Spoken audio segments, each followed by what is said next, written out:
Kebanyakan yang nanya itu, Kang, ada bahan sancang?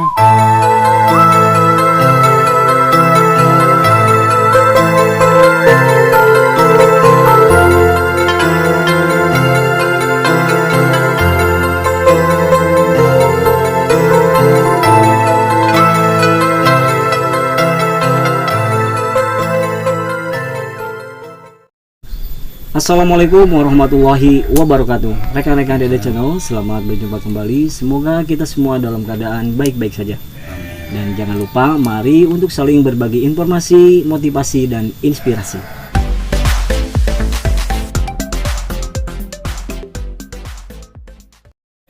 Oke rekan-rekan Dede Channel, saat ini Dede Channel sedang bersilaturahmi ke Kang Asep Bonsai. Dan saat ini sedang berada di saung tempat pembudidayaan bonsai. Pertama pingin silaturahmi sekaligus pingin tanya-tanya tentang ilmu cara pembudidayaan bonsai. Kang Asep, udah Kang Asep? Alhamdulillah, saya. Nah, udah lama nih kita nggak ketemu. Sempat beberapa bulan yang lalu kita ketemu ya, secara tidak sengaja dan langsung collab rekan-rekan ya. Nah, ini Kang Asep. Dari namanya aja udah Asep Bonsai. Tentunya kan nama itu menunjukkan identitasnya Kang Asep, dimana beliau itu adalah seorang penghobi sekaligus ya pembudidaya bonsai. Nah, ini di hadapan Kang Asep nih ada bonsai. Ini jenisnya dari pohon apa nih Kang? Ini pohon serut, Kang. Pohon serut. Pohon serut ini dulunya dari dongkelan, dari hutan. Kalau pohon kayak gini dongkelan yang berburu gitu kan keadaan.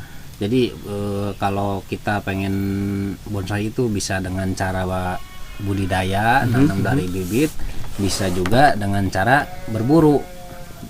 Jadi mengandalkan misalkan kita dongkelan nyari di hutan bahan-bahannya itu. Misalkan serut kan di daerah kita banyak.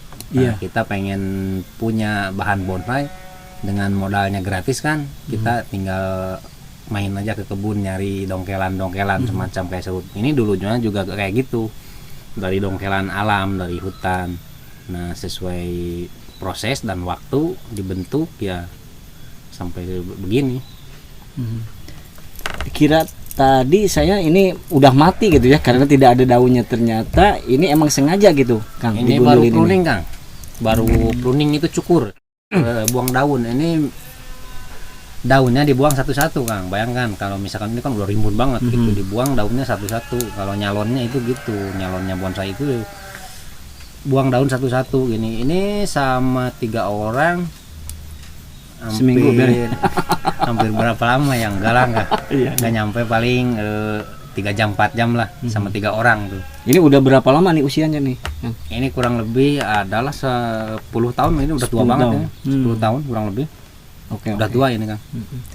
Dan ini kan si Akang nih di belakang saung ini ada tempat itu ya, tempat pembudidayaan. Ya, kalau itu mulai dari nol, saya dari mulai pembibitan, saya mulai itu setek dari kan semacam sancang, itu kan mudah disetek untuk dibudidayanya, untuk diperbanyaknya. Iya. Nah, kita ambil pucuknya, digunting, kita buang dulu daunnya, dengan daun yang besarnya dibuang, tunasnya jangan. Nah, baru kita setek-setekan.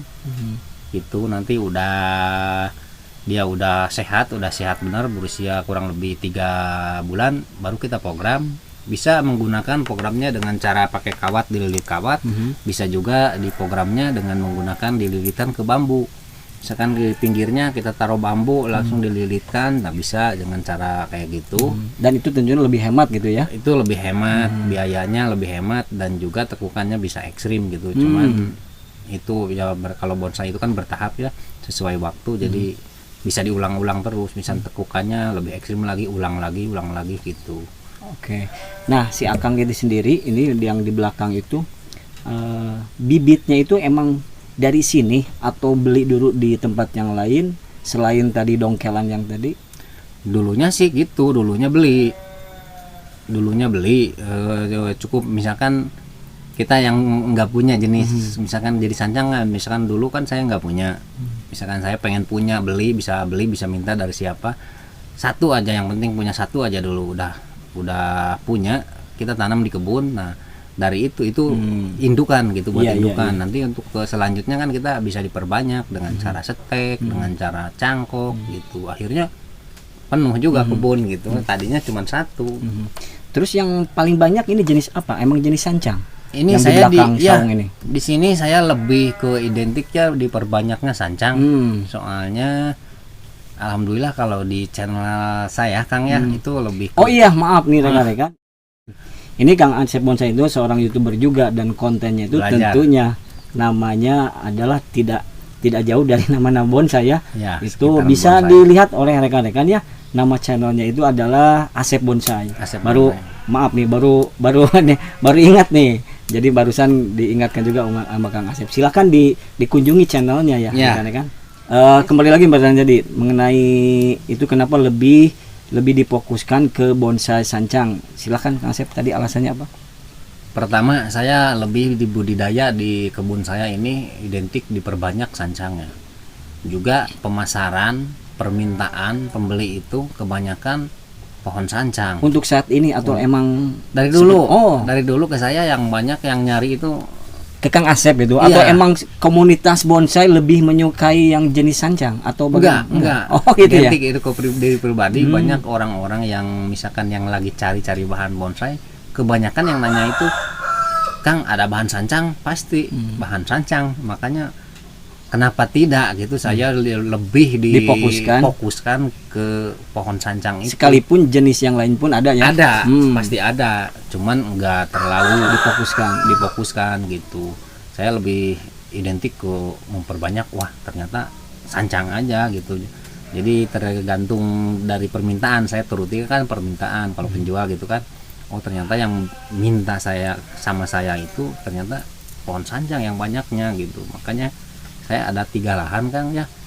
Belajar, maaf saya baru belajar, saya juga belajar ya, belajar budidaya bukan pembudidaya, belajar budidaya gitu. Baru kemarin sore belajarnya. Nah mudah-mudahan ya buat teman-teman juga yang suka, yang baru hobi, nah kebetulan ayo kita sama-sama belajar ya, intinya gitu Kang ya. Bukan saya bisa, samalah saya pemula juga ya di bonsai, kita sama-sama belajar gitu, kita sama-sama budidaya bonsai. Soalnya ya bonsai itulah bisa dikatakan bonsai itu bisa dijadikan mata pencaharian juga. Ya buktinya Prospektif lah saya istilahnya gitu kan. secara ekonomis. Jadi ya. bisa investasinya lebih lah daripada kita hobinya yang lain-lain gitu kan. Ini kan hobi. Nah, dari segi pertama kali tadi ya namanya pemrograman istilahnya diprogram ya, diprogram. Nah, dari cara yang tadi pakai kawat terus dari bambu. Nah, sampai waktunya dipasarkan itu berapa lama, Kang? Itu tergantung target kita, Kang. Misalkan target kita mame itu kan ukurannya minimal nanti jadinya 15 cm ya. Tingginya? Tingginya itu 15 cm. Kalau ukuran mame minimal ukuran segede telunjuk jari udah siap bisa dipanen. Udah ada konsumennya gitu ya? Udah ada. Yang penting kita cara bikinnya dari awal, tekukannya udah rapat. Nah itu jarak seukuran jari ibu jari gitu udah siap panen. Dan tingginya maksimal rata-rata 15 cm. Nanti udah 15, siap dipasarkan. Udah siap dipasarkan itu.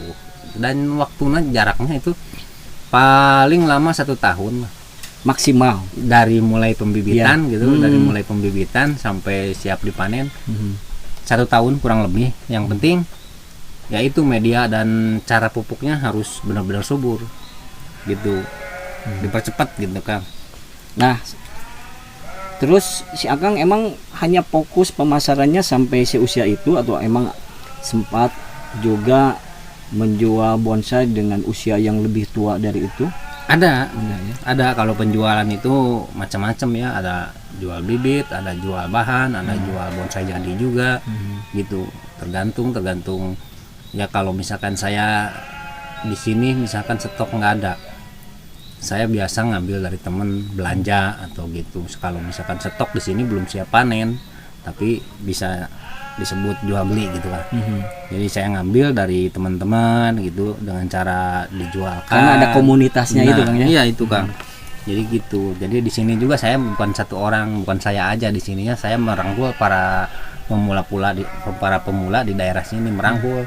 Misalkan yang udah tertarik, kok asik ya main bonsai tapi saya nggak punya bibit. Saya panggil ke sini, saya kasih bibitmu. Yang banyak, ayo budidayakan, saya kasih bibitnya.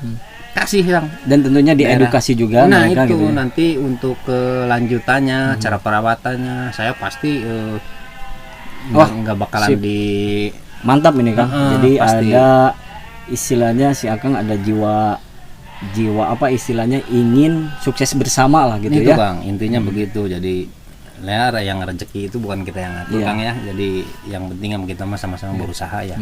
Karena ilmu itu justru jika sering di share justru Nah, bukannya itu. berkurang tapi malah semakin bertambah Kang, ke kitanya itu juga ya. betul Mantap sekali. Kang. Sip. Gitu. Nah, ini nih kembali ke pohon ini ya.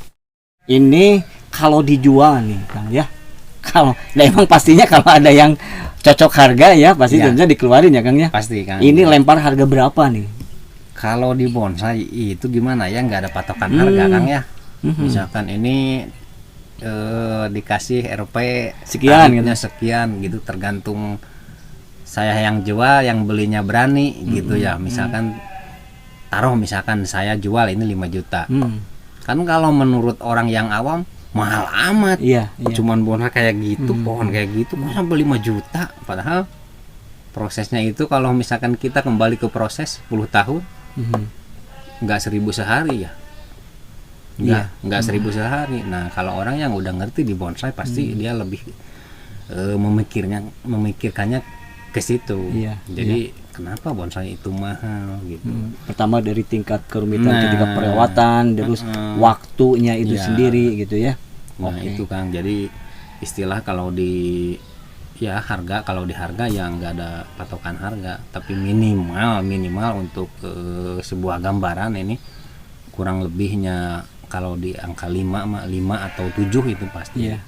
pasti Bisa, masuk. ya, masuk Iya. ya. Oke. Kalau misalkan Nih mau rekan-rekan dijual. seperti ini ya 5 juta nih rekan-rekan. Oke. Nah sampai saat ini si Akang itu pemasaran bonsai sudah sampai ke mana? Sok ya.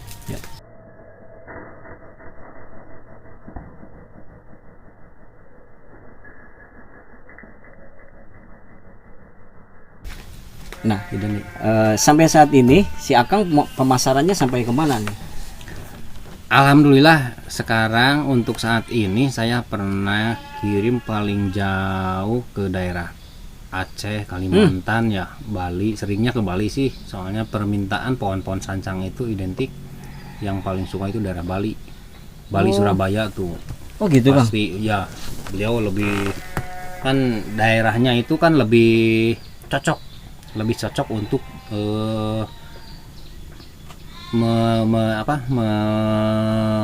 membudidayakan merawat bonsai. Kenapa, itu Kang? jenis sancang. Kenapa? Karena kan di daerah sana panas, jadi sancang itu identik sukanya Lebih itu, cocoknya di suhu yang iya, panas. suhunya yang panas banget gitu ya. Kayak misalkan kalau kita punya dak rumah, nah itu sancang kemauannya di situ kok, paling Gitu mau. Tapi airnya jangan kurang gitu. Misalkan kalau di atas dak otomatis kering ya, kering, mataharinya full. Nah otomatis kita usahakan nyiram itu sehari itu harus tepat sehari, misalkan setiap sore terus. Jadi jangan sampai kan sehari 2 hari tidak disiram. Jadi jenis sancang itu maunya itu panas full dan air nggak kurang gitu. Terus strategi pemasarannya nih, lewat online kah atau emang punya lapak di tempat mana gitu si Akang, atau ada konsumen yang datang ke sini? Enggak Kang, saya belum pernah kalau yang datang ke sini, bukan belum pernah, jarang ya. Kebanyakan saya online ada di Facebook, ada juga yang mungkin yang sering nonton juga video saya di YouTube ya. Saya soalnya sering juga sebar-sebar. Paling orang-orang yang pengen belanja bahan-bahan sancang biasanya japri lewat WA langsung Kang. Soalnya nomor saya udah banyak lah tertera di YouTube, di Facebook. Iya. Gitu. Untuk Facebooknya namanya apa Kang? Akunnya? Sama Asep Bonsai. Asep Bonsai ya. Instagram, TikTok, YouTube, Facebook sama sama Asep Bonsai, Asep Bonsai. semua nama-namanya. Dan tentunya Asep Bonsai. sudah dicantumkan nomor WA si Akang yang udah tadi ya. pasti ada di situ. Oke. Di setiap. Kan si Akang ya Dicek-cek mau di Facebook, di IG, di TikTok, termasuk di YouTube-nya Kang Asep Bonsai.